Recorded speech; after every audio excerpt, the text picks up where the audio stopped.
Hi everyone, I'm so happy that you're here at this channel, New to Happiness. That's the name of the channel. My name is ruthie.lax. Gradually I'm starting to do some videos in English, and it's a challenge for me, and I hope that it's going to help people in my country or anywhere else in the world to get more information about the topics of highly sensitive people and narcissism, which are the main topics that I deal with and lecture about and work with people in my clinic around those areas. And today I want to repeat a video I just made in Hebrew, but now in English, because I think it's a very important one, and talk about small celebrations of dealing with the narcissist in your life. And what do I mean by that? I want to go back a bit and say that when we are trying to heal from narcissistic abuse, from a relationship that was abusive and toxic in our life, many times once we've seen the light, and once we get the idea that what you're supposed to do with the narcissist, that you're supposed to gray rock, that you're supposed to go no contact as much as you can, that there are certain things that you shouldn't let the narcissist know about you, and all that stuff, okay, all that area of dealing with the narcissist. Many times, once we realize that, many of us go into start believing or thinking that we have to do it all at once, and that we have to get this thing perfectly right, and that we're not supposed to miss anything, and we're not supposed to ever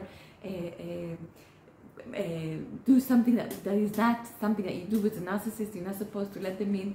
You're not supposed to share your feelings with them. You're trying to cut off everything that you did before. And many people, once they get it, they try to stop, just like going on an extreme diet, just like deciding one morning to run a marathon, and when you didn't even run 1 mile. And that way of going about healing is something that is actually very harmful for the person who's trying to heal, because of two things. For certain, you're not gonna be able to do it, because human beings are gradual creatures. They have to go through processes. They have to let go of old habits, and they have to let the new habits and the new way of thinking and everything that has to do with it sink in and start and become part of who they are. And the second thing is that this whole thing and this whole relationship is a very big part of your identity, even if it's harmful. Just like eating chocolate, just like smoking a cigarette, just like not exercising or whatever it is, these kind of things, addictions or things that are part of us, are not easily dismissed or not easily taken out and thrown away in an instant for most people at most times. And being in a narcissistic relationship, especially one that you still have to be in a certain way, a parent, a spouse that for some certain reasons, which I understand, you cannot divorce at the time, a co-parent, a boss, a co-worker, all of these situations when you have to still stay in touch with this person are very hard to deal with. And even though you know the truth, the whole truth about what you're supposed to do with a narcissist, still these things are not easy to take out of your system. And what do I suggest? And this is what I want to talk about in this video. I suggest just going about it the other way around. And what does that mean? I suggest starting to celebrate small successes.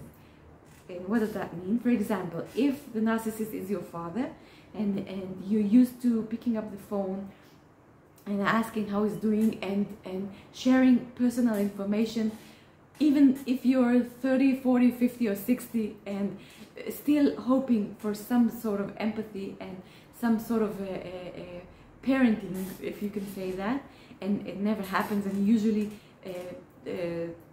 end the conversation feeling empty and frustrated at yourself, even though you know that, and you still keep on doing it.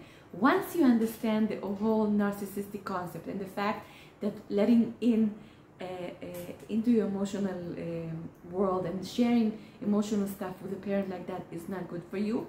I want you to celebrate a conversation in which you did not let that parent in, and you did not do it. Even if you had 3 other conversations that same day, which you did, which you couldn't manage, and the addiction and the way you used to be, and the fact that you're still yearning for some parental love, all of that stuff did manifest in that conversation, and you couldn't help it, and you did it. Even though that happened in the morning, if you spoke to that parent at noontime and there was something that you held back and you didn't let him in, I want you to congratulate yourself. I want to congratulate you and tell you that is a wonderful thing, and that's not something that easily happens, that you should take for granted, and really celebrate it. I have a customer that has this physical paper on the wall, and every time she has this one of these small wins, she checks another V, if you could say that, telling herself, you did good, and this time you did what you're supposed to do, and that is a good thing. And when you don't do it, you should not be upset with yourself, and know that this is part of the process. So this is what I want to talk about. This is what I wanted to talk about in this video, is celebrating small steps of healing as part of your journey away from the narcissist. And what you can also see is that gradually, if you don't let him, that parent or that boss or that spouse or that co-parent, in one time, the next time is going to be easier. It doesn't mean it's always going to happen, but the process is going to continue, and the conversation the next day is not going to be that automatic, and it's not going to take you to the same type of behavior easily. It's going to be a bit more difficult to get you there, and that's going to gradually grow. And I promise you that I hope and pray, and I think from what I've seen this far in my career, and treating and working with the clients that are healing from narcissistic relationships, that yes, it does grow, and the feeling of competence and the ability to gray rock and to be in control of this harmful situation, of this powerful situation that draws you to the narcissist and to be his narcissistic supply, that is going to gradually get better and better. But it is a process, and for that reason I want you to celebrate every station on the way and tell yourself, I did good, I managed it, and I deserve another check on my paper on the wall, or whatever, on my app, or whatever you want. And that is the good news that I'm continuing my day with. Okay, so this was important for me to do this video in English as well as my main language, Hebrew, and I hope that this reaches my English-speaking friends and just about and also everybody else. And I would really appreciate if you forward this video, and if you join this channel. An English video is gonna be available hopefully once a week, as much as I can, but that is what I'm striving for. And that's it for today, and thank you so much for being here, and I'll see you on my next English video. And if you speak Hebrew, then you can see my videos in Hebrew also. And thank you so much, and I congratulate you on whatever it is that you're doing well on your journey to heal from narcissistic abuse, and pray for you and hope for you that this journey will continue. Thank you very much.